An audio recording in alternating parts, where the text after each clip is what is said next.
Assalamualaikum warahmatullahi wabarakatuh. Saya Fajar Komar. Di sini saya akan menjelaskan tentang proyek rumah saya dengan mata kuliah manajemen proyek dan dosennya itu Pak Pras. Baik, di sini saya sudah membuat proyek rumah saya kemarin dan hasil akhirnya seperti ini. Kita mulai dari tampilan awalnya ini seperti ini. Di sini ada text mode. Text mode itu bisa dibagi menjadi dua, ada manual, ada auto. Text name ini adalah untuk langkah-langkah pembuatan untuk menyelesaikan proyek rumah kita, mulai dari persiapan, pembuatan fondasi, pembangunan tembok, pemasangan atap, memasang lantai, pemasangan pintu dan variasi, pengecatan, pembuatan interior rumah, dan pembuatan tanaman dan pagar. Di sini ada durasi itu adalah lama hari yang kita kerjakan. Di sebelahnya ada start. Ini adalah untuk menentukan tanggal kita kapan mulainya. Dan di sini ada finish untuk tanggal penyelesaiannya. Di sini ada yang namanya predecessors. Predecessors ini adalah relasi. Contohnya di sini ada 2 FF dan 3 SS.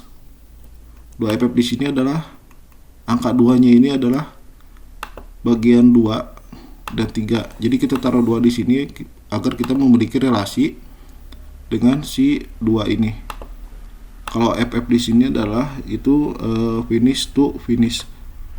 Jadi suatu pekerjaan tidak dapat diselesaikan sampai pekerjaan lain diselesaikan. Jadi yang 3 ini, yang bagian ketiga ini, si membersihkan lokasi ini tidak dapat dikerjakan sampai membuat gambar bangunan ini selesai. Di sini ada 3 SS. SS di sini adalah start to start. Suatu pekerjaan tidak boleh dimulai sebelum pekerjaan lain dimulai juga. Jadi ini kan 3. Jadi di sini si membersihkan lokasi ini sama membawa perkakas ke lokasi ini harus dikerjakan secara bersamaan. Nah, lanjut ke resource name. Resource name di sini adalah pekerja dan material-material yang kita butuhkan selama proyek rumah ini berjalan.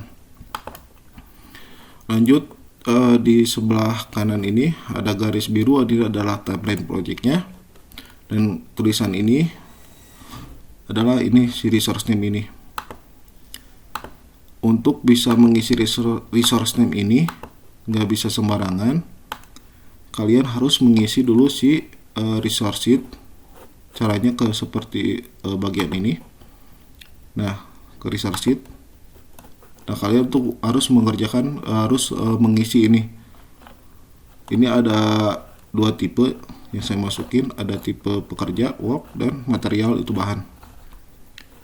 Jadi di sini ada mandor, tukang batu, dan lain-lain. Dan untuk materialnya ada kertas gambar, alat tulis, cangkul, dan lain-lainnya sampai ke kayu dan eternit. Jika kalian pengen menambahkan, misalkan pengen menulis untuk menambahkan pekerja, misalkan bisa tukang X sebagai contoh. Nah, di sini udah langsung ke pekerja, ininya T aja. Nah, standar rate ini adalah gaji untuk si pekerjanya ini. Misalkan gajinya itu 4.000 per hari misalkan. Seperti ini. Lalu kalian juga pengen menambahkan materialnya. Misalkan materialnya itu semen di sini, enter. Nah, kalian ubah si work ini menjadi material hingga tampilannya menjadi ini. Jadi standar rate ini bagi si material itu berfungsi untuk harga semennya itu. Misalnya harga semennya 3.000. Nah, seperti itu ya. Kita balik lagi ke si Gantt chart-nya. Nah, jadi kalian bisa mengisi resource name ini jika si resource sheet itu kalian udah kerjakan. Untuk menambahkannya, kita contoh di bagian 4 ini. kalian bisa ke resource untuk menambahkan si resource name ini, langsung ke access resource yang ini, kalian klik, nanti muncul seperti ini. Bila kalian pengen menambahkan yang namanya tukang, misalkan pengen menambahkan tukang cangkul, kalian klik yang bagian unit ini, klik angka 1, enter. Nah, jadi otomatis tertambah di sini juga, dan langsung otomatis ada di sini juga. Itu untuk si Gantt chart-nya. Di sini juga ada bagian yang namanya diagram. Nah, untuk diagramnya seperti ini. Di sini ada membuat gambar bangunan yang dipegang oleh mandor yang membutuhkan alat tulis dan kertas gambar. Di sini ada membersihkan lokasi, membutuhkan kuli batu 2 orang, 200% itu ada 2 orang.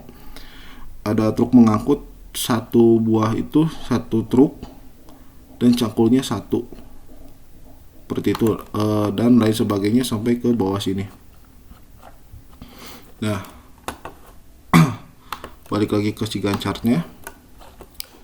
Di dalam Gantt chart ini kalian juga bisa menambahkan yang namanya cost atau pengeluaran selama proyek rumah ini. Caranya di start ini kalian bisa klik kanan, langsung insert kolom, dan kalian tulis aja cost.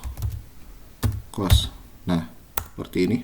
Nah, kalian di sini akan muncul seperti ini.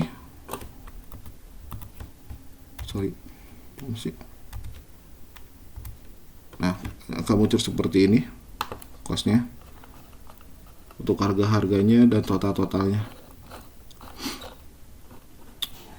Lanjut yang terakhir, untuk melihat laporan proyek kita. Untuk melihat laporannya ini, kalian bisa ke report.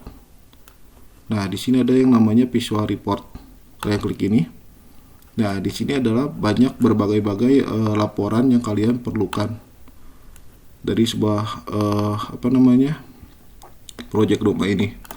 Mulai dari baseline, terus budget, dan sampai ke text status report.